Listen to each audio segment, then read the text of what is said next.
മുഖക്കായൽ കുടിവെള്ളമാണ് നീ, പൈപ്പാട്ട് കുടിവെള്ളമായൊര മുഖക്കായൽ കുടിവെള്ളമാണ് നീ.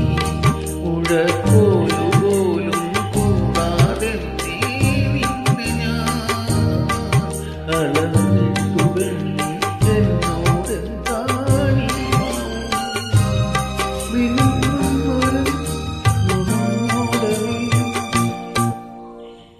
ഒളിക്കുന്നുവോ